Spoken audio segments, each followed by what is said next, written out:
வணக்கம். அக்குபஞ்சரில் LU11 என்கின்ற இந்த புள்ளியானது நகக்கண் ஓரத்தில் உள்ளது. அவரவர் கட்டை விரலின் வெளிப்பக்க ஓரத்தில் இருக்கிறது.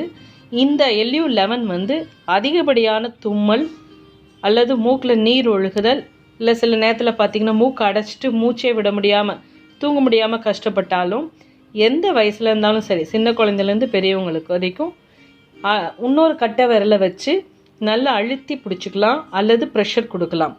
ஒரு 1 அல்லது 2 நிமிடங்கள் நல்ல ப்ரெஷர் கொடுத்தாலே போதும். தும்மலோ அல்லது மூச்சு விட முடியாமல் கஷ்டப்படுறதோ சரியாயிரும். நன்றி, வணக்கம்.